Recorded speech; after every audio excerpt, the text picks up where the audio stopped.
faltando cerca de 10 dias aí para a posse exatamente 10 dias, né, para a posse do novo presidente, o, o presidente eleito aí pelos setores mais fortes do imperialismo, o candidato democrata, o reacionário Joe Biden. Os democratas estão numa articulação aí a todo vapor para tentar encaminhar novo processo de impeachment contra o Donald Trump. A Nancy Pelosi, presidente da Câmara, anunciou que a medida estava sendo encaminhada e, embora todo mundo reconheça que não vai haver tempo hábil para que o processo tramite na Câmara e no Senado, né, antes do dia 20, no dia da posse, quer dizer, antes que termine o mandato do Trump, ele não vai conseguir ser impeachmentado. Mas, mesmo assim, alguns setores estão defendendo que a medida seja adotada como uma política de retaliação e de caçar os direitos políticos do presidente norte-americano Donald Trump.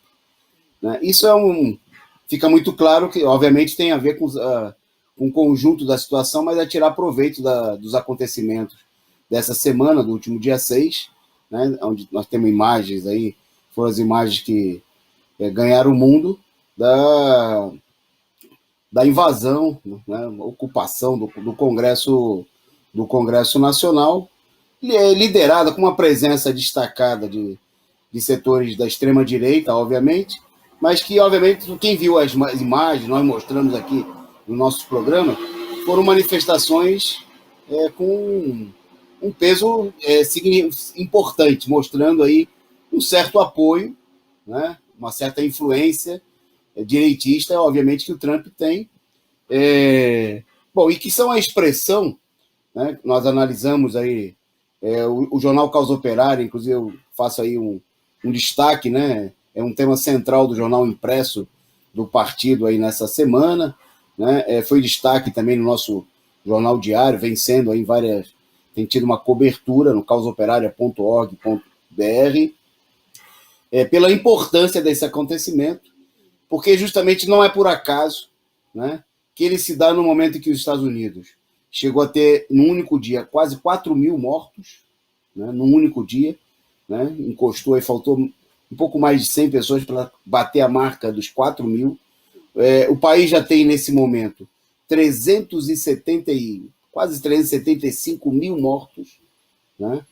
Eu lembro que há umas semanas atrás, aí o próprio Rafael comentava aqui que uma desgraça semelhante ocorrida mais recentemente foi a Guerra do Vietnã, onde os Estados Unidos perderam 58 mil vidas, né, norte-americanos, né, mataram lá mais de 500 mil de vietnamitas, mas eles perderam. Isso provocou, né, uma crise gigantesca no interior dos Estados Unidos e em todo o mundo por conta do enfraquecimento do imperialismo. Né? Então, bom, primeiro queria destacar esse problema da importância da crise no interior dos Estados Unidos. Né? As manifestações, muita gente procura apresentar as manifestações dessa semana com a invasão do Capitólio como se fosse um raio em céu azul. Está tudo bem nos Estados Unidos, é que nem aqui no Brasil. Né? Tem mais de 300 mil mortos, de verdade, mas o governo fala que está tudo bem. Né? Toda hora são mensagens de otimismo que a gente vê. Nos Estados Unidos procuraram apresentar como se o que aconteceu no Congresso fosse simplesmente um ato de loucos, né, de um punhado de malucos da extrema-direita, e obviamente que não, é um reflexo da situação norte-americana. Os Estados Unidos, pela primeira vez na sua história, tem mais de 40 milhões de pessoas passando fome. Né? 40 milhões, não é o Brasil. O Brasil, infelizmente, o nosso povo, né, vive uma histórica situação de fome de muitos milhões e que agora está se agravando, e nós estamos ameaçados com o fim do auxílio emergencial de ter 100 milhões de famintos, de pessoas em situação de fome, né, de diferentes níveis. Agora, nos Estados Unidos, isso é uma novidade, e obviamente que é uma novidade muito explosiva, são dezenas de milhões de desempregados. Né? E o que nós tivemos aí, eu achei muito importante, quem não assistiu deve assistir a análise política da semana, né, feita pelo companheiro Rui Costa Pimenta aqui no nosso canal o programa apresentado ontem, onde ele explicava o seguinte, que a gente viu muita gente criticando, né, e defendendo a repressão. Aqui tem uma perseguição implacável, tem gente presa, tem processo, estão distribuindo cartazes pelo país, tipo procura-se, para reprimir os responsáveis pelo protesto, e muita gente da esquerda apoiando esse tipo de iniciativa. É bom lembrar que os ativistas, inclusive da extrema-direita, com as quais a gente possa não ter nenhuma concordância, mas estavam expressando o direito de manifestar na casa do povo, né? E se houve uma repressão, inclusive 4 pessoas mortas, é sinal de que a maior democracia do mundo, pelo menos que se apresenta assim, não comporta manifestações contrárias, né? E aí a política de decretar o impeachment do Trump, sob a acusação de que ele incitou a desordem, né? E há toda uma política já anunciada de recrudescimento com a aprovação de novas leis, além das leis já existentes de exceção nos Estados Unidos, como o Estado patriótico, de colocar aí na ilegalidade a mobilização. Quem defende isso daí, né, obviamente não tem um posicionamento minimamente democrático. Seria, só para a gente citar exemplos recentes, seria como condenar, por exemplo, os educadores do Paraná, né, que invadiram a Assembleia, ocuparam a Assembleia Legislativa do Estado, né, colocar na cadeia os ativistas da POSP, né, e eu me sentiria ameaçado se isso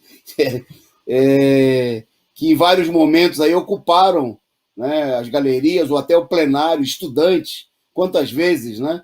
No Brasil nós não tivemos aí ocupações de reitoria, quer dizer, o espaço público ele não pode ser adentrado, né? É um templo tão sagrado que tem que ser imune ao povo.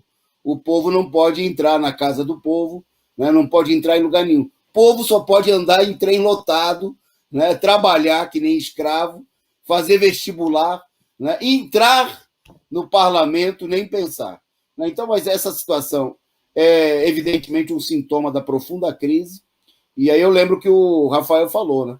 Se com o Vietnã, com 58 mil mortos, a gente já teve aí toda uma crise dos Estados Unidos e uma situação revolucionária em vários países do mundo, né? Eu queria lembrar que logo foi depois do Vietnã que nós tivemos aí revolução no Irã, né? Na Polônia, aqui na América Latina, na Nicarágua, toda uma situação revolucionária na América Central e muitas outras.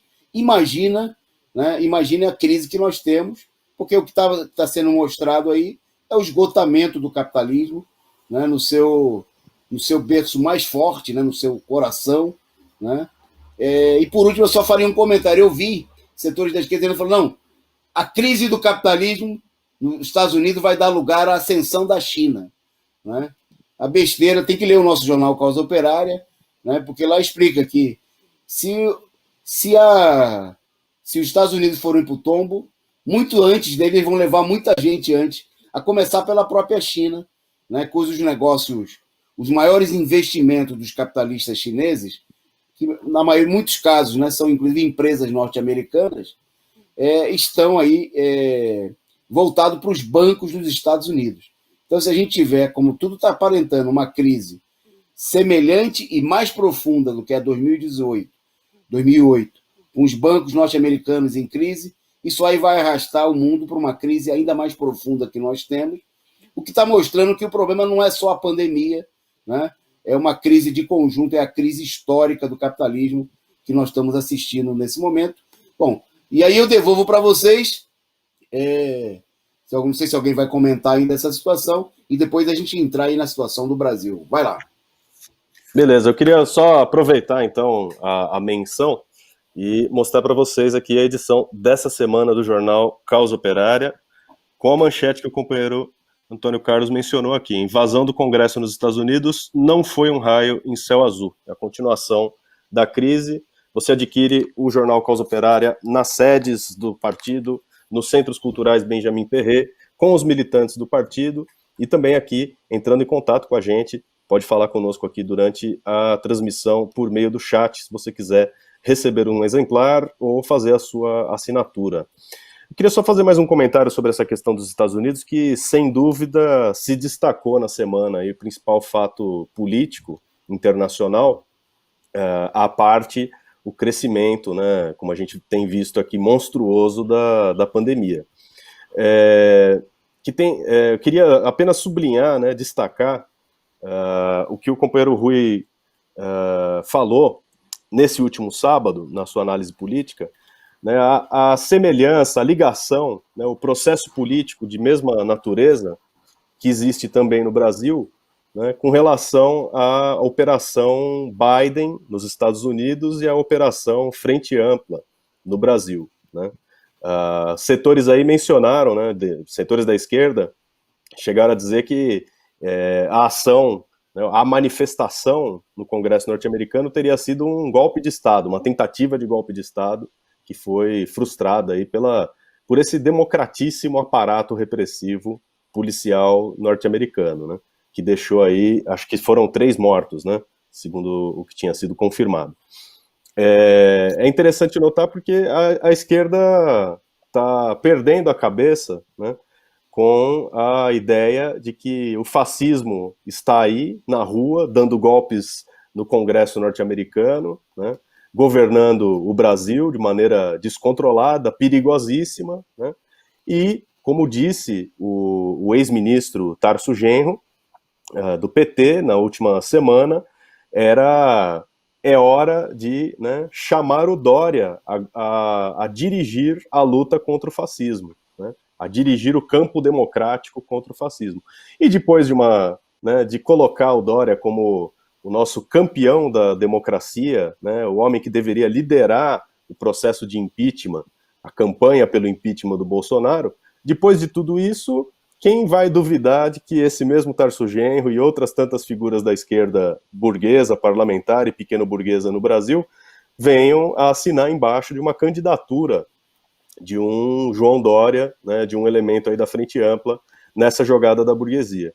E nos Estados Unidos o que a gente viu, que se vê aí no meio da confusão política da esquerda, é isso, né, identificar a manifestação simplesmente, né, como uma ação de extrema-direita, uma tentativa de golpe de Estado, que automaticamente empurra todo mundo, né, chama de novo, porque uma boa parte da esquerda norte-americana já foi, né, para o campo do Biden, né. Fica todo mundo ali junto com a democracia, o Partido Democrata e o homem aí de trás de tantas guerras que agora, né, será aí o democrata em oposição ao fascista Trump.